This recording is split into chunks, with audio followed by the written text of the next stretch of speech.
Ladies and gentlemen, the story you are about to hear is true. The names have been changed to protect the innocent.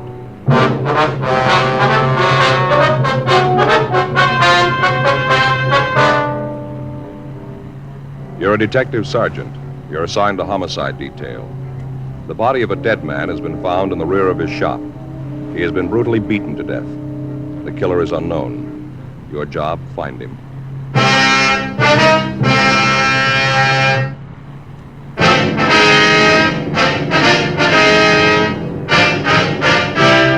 Dragnet, the documented drama of an actual crime. For the next 30 minutes, in cooperation with the Los Angeles Police Department, you will travel step by step on the side of the law through an actual case transcribed from official police files.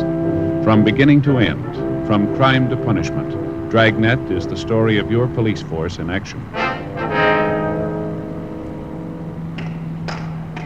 It was Monday, July 5th. It was hot in Los Angeles. We were working the day watch out of homicide detail. My partner's Frank Smith. The boss is Captain Lorman. My name's Friday. It was 7:58 a.m. when I got to room 42. Homicide. That you, Joe? Yeah. How's it going? Don't ask me. What's the matter? Went to the beach yesterday. Got so sunburned I could hardly sleep last night. I'm just miserable, Joe. It's going to be a week before I can wear a shirt without feeling I got army blanket on. Well, can't you get something for it? Something to make it feel a little better anyway? Don't bring that up either. What's that? If you've got any homemade remedies for sunburn, keep them to yourself. I've had them for now. Why? What's the matter? Like I said, we went to the beach yesterday. Beautiful day. They fixed up a lunch, sandwiches, potato salad, deviled eggs, all that stuff. Yeah, I know. We went down to Castle Rock, down the highway. Yeah. Just had a ball. Just great. The kids played in the water, and then when it got dark, we had a few 4th of July things for them. Sparklers, stuff like that. Then we got home, and I started to feel it. What, the sunburn? Yeah. Back feels like it's on fire, Joe. Legs feel like I got them in hot oil. Believe me, it's terrible. Took off my shirt, pants at home, just sitting there in my shorts. I was trying to figure out some way to stop the burning, Yeah. Well, it happened. In comes Armand. Well, that's your brother-in-law, huh? Yeah. He's read in some magazine where tea is the stuff for burns. Right away, he starts brewing tea. Tea? Yeah. Can you drink? Yeah. Tells me to lay down on the floor, right flat on my stomach. I was feeling so miserable, I'd have done anything to get rid of the feeling, so I did just lay there. And he starts putting tea leaves all up and down my back of my legs, and felt real good at first, kind of cool, Yeah. And all this time you're laying on your stomach there. Yeah, right in the middle of the living room floor. He put papers down first, so the tea wouldn't drip all over the floor. Well, you brew this stuff first. Yeah, and then they put the tea leaves on me, but then the tea leaves started to dry. They crinkled all up, and the pain came back. Just miserable, Joe. Well, did it do any good at all? I don't know. They finally took it off and put some kind of ointment on my back. Helped a little. Had to sleep on my stomach all night. Couldn't turn over. I just lay real still. Once in a while, I'd fall asleep and roll over, and wow, I'd wake right up with the pain. I tell you, Joe, I didn't sleep at all. Not a wink. Yeah, I know what you mean. I don't see what you're blaming Armand for. Seems like he did try to help you out, though. Oh, sure, he tried. Whole thing was his fault. If he'd kept his big mouth shut, everything would have been all right. How'd he figure that? The picnic was his idea, Joe. It's a hot shot. I'll get it. What is it? Killing down on Bixel.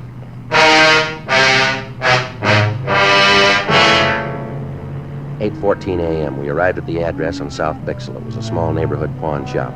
A radio car had arrived, and the 2 officers had cleared the crowd away from the entrance of the store. One of the officers showed us through a curtain into the back room. Everything was smashed. Glass cases were demolished. Clothing from the shelves had been torn down and thrown all over the floor. At one side of the room, a closet door was half open, and in the closet was the body of a man.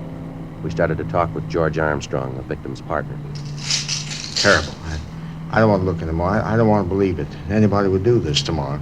Mark, is that your partner's name? Yes, Mark Williams, my friend. We've been together the last 15 years. With each other for 10 years before that. I don't want to think about it. Would you like to step out here, sir? Front part of the store. Well, it would be all right? Yes, it'll be fine. I'll call the crime lab, Joe. All right, good. Where's the phone, sir? It's back there on the wall. Thanks. I'd like to ask you some questions, if it'd be all right. Yes? You discovered the body, is that right? Well, yes, this morning when I came in, I opened the store like I always do, about, I think, at 7:45, I guess it was, something like that. I see. I opened the front door like I usually do, and then I came in and put the water on for some tea. You can see there, see that hot plate? Mark and I usually have a cup of tea when he comes in. I see. Well, then I went into the back room to hang up my coat. First, I thought that somebody had tried to rob the place. The way things, were scattered all over. Then I saw Mark laying on the floor, and I called you. They're on the way, Joe. Okay. Did you always open up the store by yourself, Mr. Armstrong?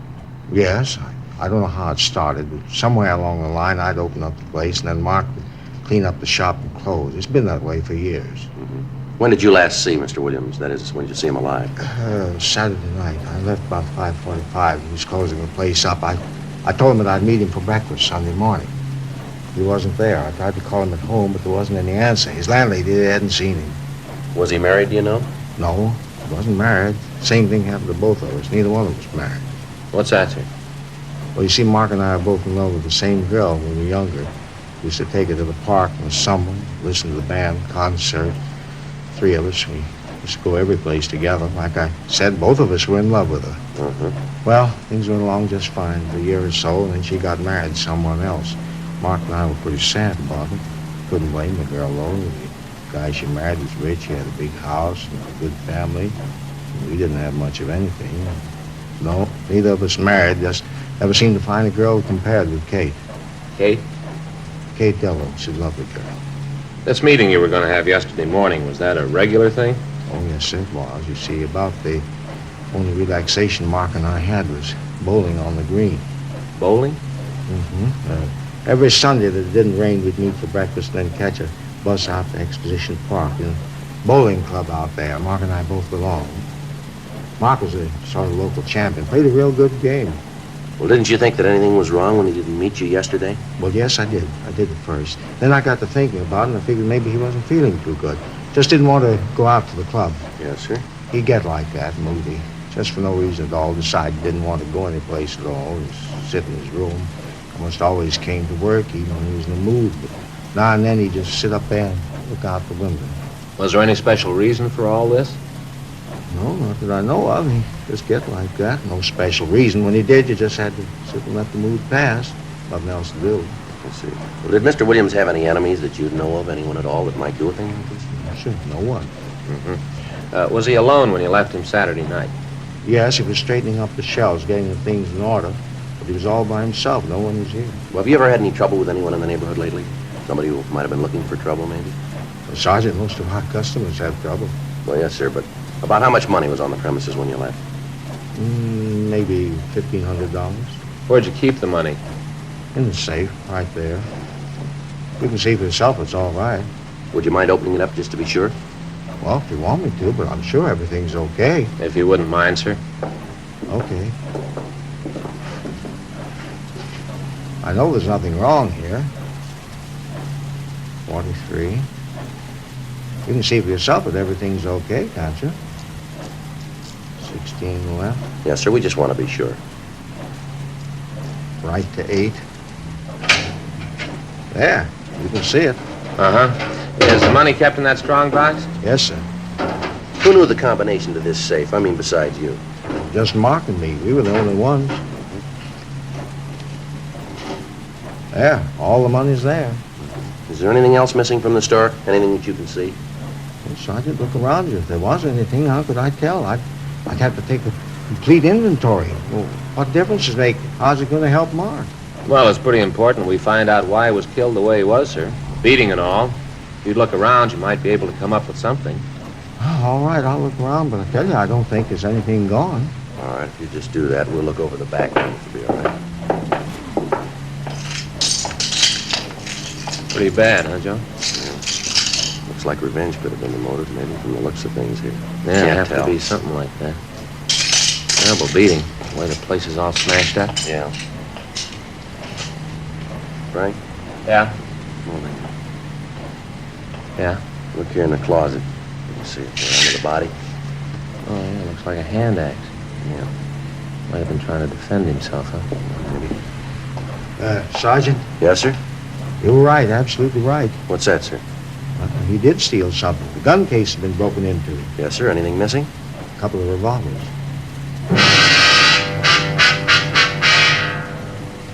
8:32 a.m. The crime lab crew arrived and went over the place. In the back room, under a pile of clothes, they found a 10-inch length of lead pipe. Dean Bergman from Leighton Prince dusted the room. the safe in the store, and the lead pipe. He came up with several clean prints. He rolled the dead man's fingerprints, and then he took Armstrong's. Comparison with those he'd found eliminated all of them except a partial print on the safe. The coroner arrived and removed the body. Frank and I canvassed the neighborhood, but none of the people in the area had noticed anyone suspicious in the last few days. We called the office, and Sergeants Joe LaMonica and Howard Hudson came out to help us in the search of the vicinity. The axe found in the hands of the victim, Mark Williams, had stains on the blade. A closer check of the pawn shop showed that several articles other than the guns had been stolen. George Armstrong gave us a complete list of the missing property along with the serial numbers of the guns. 11:34 a.m. Frank and I checked back into the city hall. Frank, did you get the APBs out? Yeah? Notified the pawn shop detail. Any word from LaMonica and Hudson? No, not yet. At least there's nothing in the book there. I'll get it. Homicide Friday. Oh, yeah, yeah. No, we haven't heard from him yet. No. Where? Yeah, well, that figures.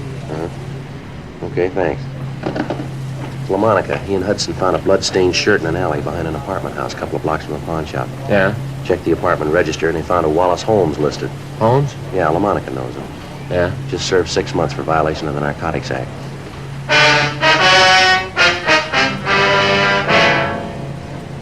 "12:02 p.m. We ran the name Wallace Holmes through R&I. He had a record dating back almost 10 years.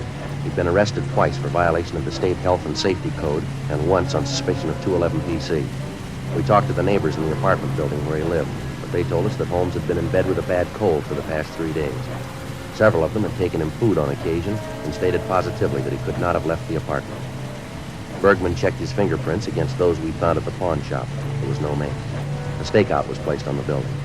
2:15 p.m. We checked with the crime lab to see if Ray Pinker had finished the tests on the physical evidence that he'd collected at the murder scene. Looks like the lead pipe. Can you tell us anything about the killer? Nothing except he's WMA. How about the other bloodstains, Ray?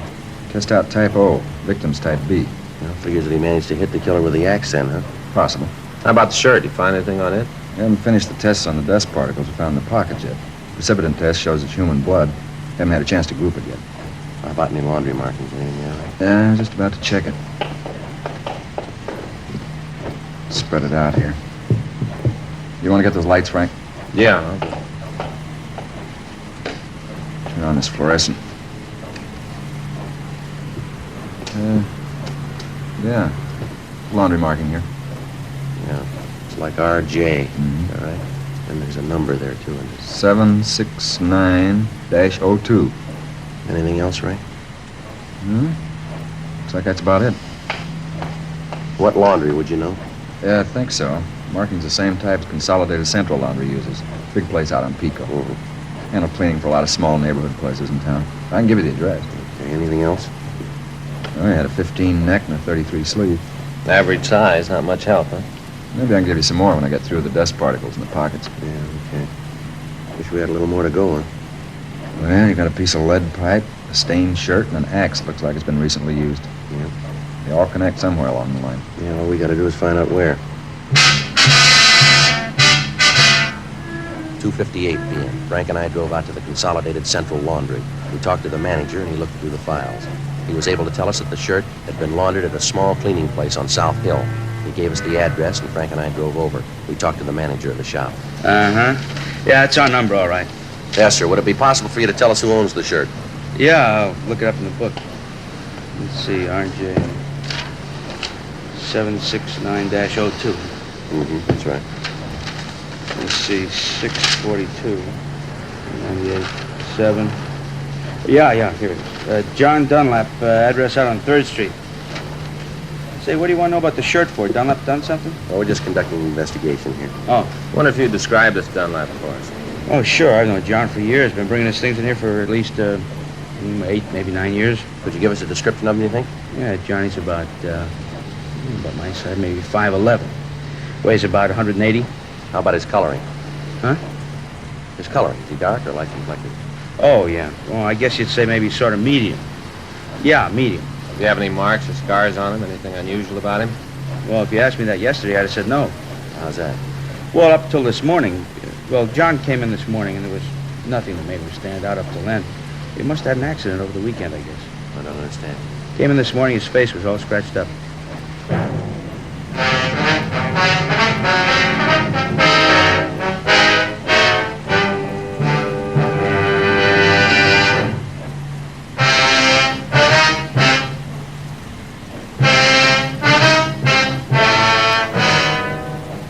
Monday, 5:30 p.m. Frank and I ran the name John Dunlap through R&I. We found no record on anyone answering his description. Meantime, the stakeout on Wallace Holmes' apartment where we found the blood-stained shirt continued. Ray Pinker had finished the test on the shirt and found that most of the blood on it was type B. However, there were also small traces of type O. The tests on the dust particles found in the pockets of the shirt netted us nothing. 6:15 p.m. We drove out to the address given us by the cleaning shop. It was a large apartment building. Dunlap was registered in the penthouse. We took the elevator up and rang the bell. Yeah? John Dunlap, That's right. What can I do for you? police officers would like to talk to you. Police, what do you want with me? Just like to talk to you. Okay, come on in. You can see you caught me in the shower. This is my partner, Frank Smith. My name's Friday. How do you do? I do, sir. Yeah. Hey, mind if I go ahead and get dressed while we talk? I got a date and I don't want to be too late. No, it's all right. Go right ahead. Come on in here. What is it I can do for you, officers? Well, I wonder if you could explain your movement Saturday night. Saturday night? Yes, sir? Well, let's see. I played golf in the morning, got back from the club about 6, I guess. Miserable game, 102, lost $35. Sure was off Saturday. Just a minute, sir. You tell us what clothes you want. We'll get them for you. All right, hand me that shirt there, the blue one, huh? Here you are. Sure, a miserable game Saturday. 3-putted almost every green. Nice-looking shirts, Dunlap. Like 'em? Well, they're nice-looking. Where do you get them?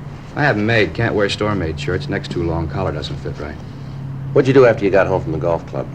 Took a shower, then went out. Had a date. Lousy game ruined the whole evening. Sir? Well, after that crummy 102, I really played the 19th hole. Got pretty loaded. By the time I got to Alice's, I was in a rare mood. Alice? Yeah, Alice Miller. Anyway, I was about half hour late, and she was fit to be tied. We were supposed to have dinner out in Malibu. Took us about an hour to drive out there, and Alice kept getting madder as we drove. I guess I didn't help things out any. I was in a foul mood and didn't keep it to myself. Yeah. Well, by the time we got there, really going at it, silly thing, no sense to the argument at all, but it just kept building. Either one of you married? Yes, sir. My partner here is. Well, then he knows what I mean. Well, we didn't get down to the beach till about 8:30 or 9. We got out of the car, and Alice said she wanted me to take her back home. I told her we'd just gotten there. She said she didn't care, wanted to go home. Yeah. I told her if she wanted to leave, it was okay with me, and I turned around to walk down to the house. You know, it's pretty dark down there. Uh-huh. Well, I walked right over the embankment. Must have fallen over about 6-7 feet. Didn't hurt myself much, but you can see I scratched up my face. Yeah, we can. Well, the long one, though, I guess it was worth it. How's that? Well, Alice was so scared she ran down to me, and the argument was all over. We went on into the house and had dinner. How long were you there? Oh, I guess until, maybe 2:30, 3 in the morning. Got to playing charades. Time just went. You happen to know what blood type you have? What? Your blood type. Do you know what it is? Oh, I think it's A, but I'm not sure, though. You said you had your shirts made to order, huh? Yeah, that's right. Why? Can you tell us how someone else might have gotten one of your shirts? Wait a minute. I don't think I understand just what's going on. Or what is this all about? Come in here and ask a lot of questions. What's it all for? Just routine. Routine what? It's not routine for me to have policemen come in and ask a lot of questions. Where was I Saturday night? Who makes my shirts? Who might have had them? Come on, what's the pitch? All right. You know a man named Mark Williams? Williams? No, Tom Williams sells insurance. No, Mark Williams. No, I don't think I know him, Mark. Anyway, what's he got to do with this? He was killed Saturday night. Figure maybe I did it? Well, a shirt that belongs to you was found near the scene. My shirt? That's right. Same label. Check the laundry markings in it. Your laundryman said it was your shirt. Said it was your number. You talked to Harry? Yeah, if that's his name, I guess we did. I don't understand it. Hey, wait a minute. Yes, sir. A couple of weeks ago, I gave a half a dozen shirts to the woman who comes in to clean up the place. She might know what happened. Let me call her and find out. I got her number here someplace. Yeah, here it is. If anybody knows, she would. A couple of weeks ago, told her she could have them. I don't know what's the matter with her. Hello? Mrs. Lambert in, please? Yeah, thank you. Oh, Mrs. Lambert? This is John Dunlap. Oh, just fine. And you? That's good. No, I just want to know what you did with those shirts you took a couple of weeks ago. Well, no, Mrs. Lambert, I did give them to you. I just want to know what you did with them. Uh-huh. I see. Well, can you give me the address? Well, just a minute. I'll get a pencil.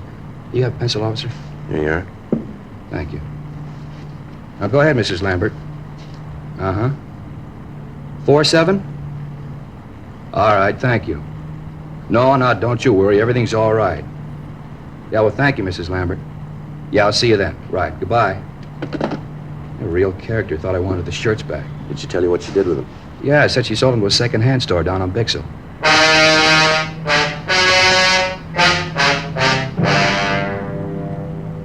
7:20 p.m. We drove over to talk to the cleaning woman. She gave us the same story that we'd gotten from John Dunlap.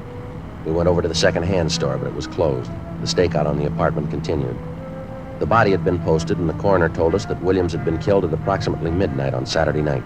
That would allow 2 hours on either side, making it possible for the murder to take place between 10 p.m. and 2 a.m. Frank and I checked out of the office and went home. The following morning, Tuesday, July 6th at 8:17 p.m., we checked the second-hand store where the shirts had been sold. The dealer told us that he remembered the shirts. He said that he'd bought 5 of them and had only sold 1. He was able to give us a fair description of the man he'd sold the shirt to. He went on to say that he'd heard that the man was a user of narcotics. We ran the name he gave us, Fred Harris, through R&I. He had a record of violation of the State Narcotic Act. We got out an APB and a local bulletin on him. We called Narcotics Division and notified them that we wanted Harris as a suspect. We checked the address listed on his record, but we found that he'd moved and left no forwarding address. 2 days went by. We ran down all leads, but we were able to come up with nothing new. Thursday, July 8th, 8:30 a.m. Frank and I checked back into the squad room. Well, there's another one that didn't go anyplace. Yeah, well, he's got to be someplace. I get it. Homicide Friday. Oh, yeah, Joe. Mm-hmm. Yeah. Well, how soon will you be here? All right. Okay, right. Anything? Well, Monica and Hudson, they just picked Harris up.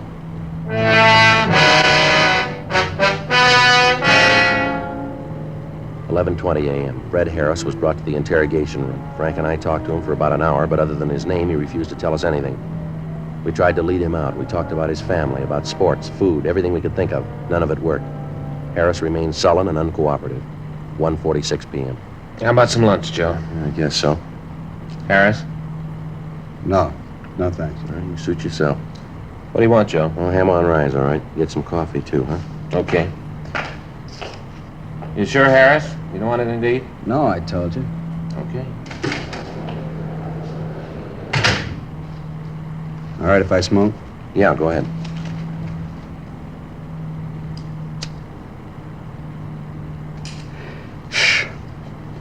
Why don't you want to talk about it, Harris? About what? Why you killed Williams? Who says I did? That's the way it looks. It looks wrong. Well, you figured for yourself, Harris. When you killed the old man, you weren't very careful. You left a couple of prints around the place.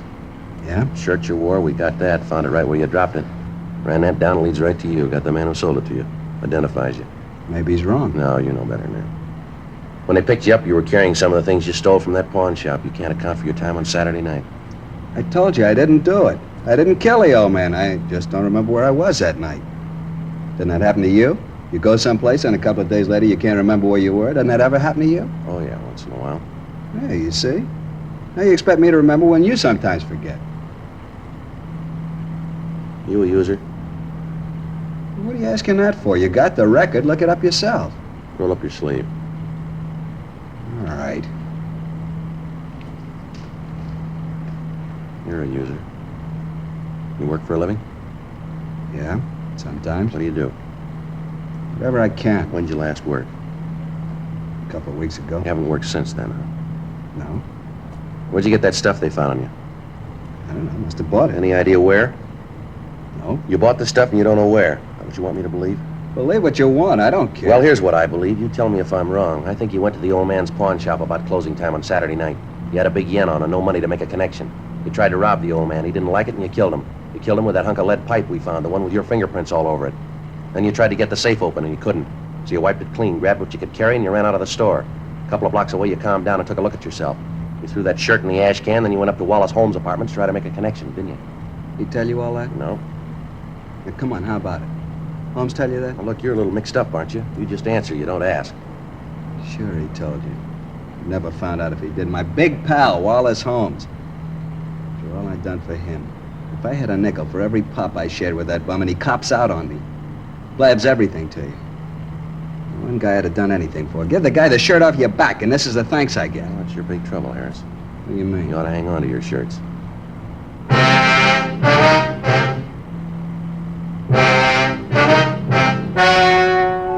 The story you have just heard was true. The names were changed to protect the innocent.